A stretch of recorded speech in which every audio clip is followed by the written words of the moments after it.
ایو مادر دل و جانم فدایت، همه خواهم ببوسم خاک پایت. زمین را سجده ها بهر تو سازم، که شاید من بگیرم یک دعایت. آمدن روز مادر و کل مادران تاجیکستانی عزیز مبارک باشد. از که نام مادر یا واژه مادر را زبان می‌آوریم، گویا که یک دنیا بر ارزش می‌دارد، قلب آدم بر ارزش می‌دارد.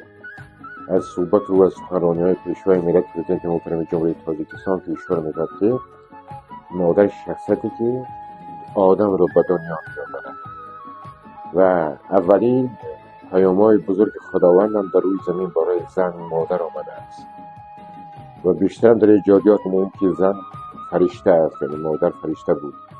چندین شعر و سرودهای هم سراییدند.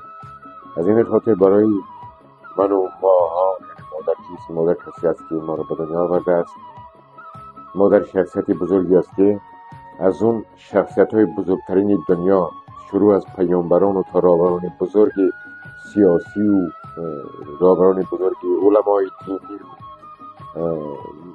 و شخصیت‌های علمی و به دنیا آورده است. یعنی بنیادگذار جهان، بنیادگذار عشق و محبت مادر است. زن مادر ما، خواهر ما، همسر ما.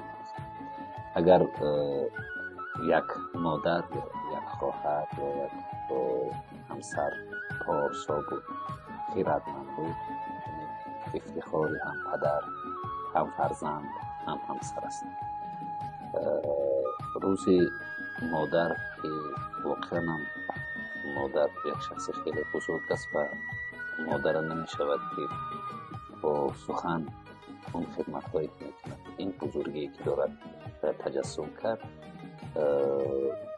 به همین خاطر ما اون چیزی که گفته میتوانیم فرماییم که شخصیت بزرگ است و به روز عیدشان تبریک میکنیم، مبارکباد میگیم و میخواهیم همیشه مادران ما خوش روز باشند، سلامت باشند، درد فرزندان نبینند، درد گذشتگانشان نبینند.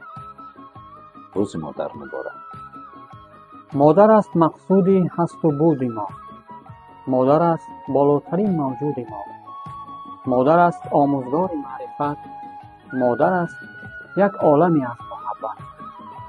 در واقع تجربه حیات و تاریخ بشریت ثابت کرده است که هر ملتی که به زن مادر ارج می‌گذارد، مردمان آن کشور تربیت دیده و آن کشور آرام و آسوده و پیشرفته است.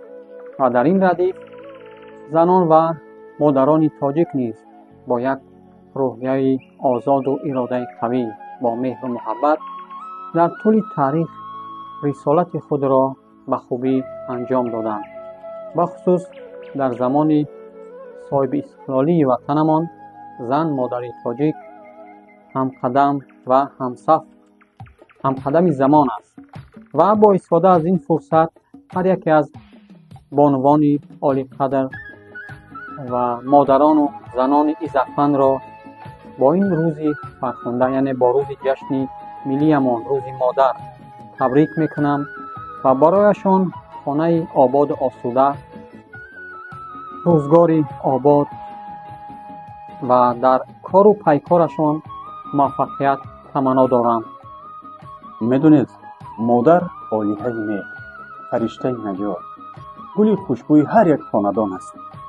مادران در حقیقت آلیه مهرند که وجودشان سرشار مهر و محبت است، سرشار مهر و محبت و دوستداری است. محض مهر بی‌پایان و نوازش گرم مادر است که ما را با عالم و آدم آشنا ساخت. زن مادر عزیزترین انسان در روی زمین است. آمدن بهار گلبسر و گلبدامات به همه شما مادران عزیز و مشفق و غمخوار ما فرزندان مبارک و فرخنده باشد. حیات از نام مادر گیرد آغاز، حیات از نام مادر گیرد آغاز، ز یک انعام مادر گیرد آغاز. همه این پختگی هایی که داریم ز شیر خام مادر گیرد آغاز.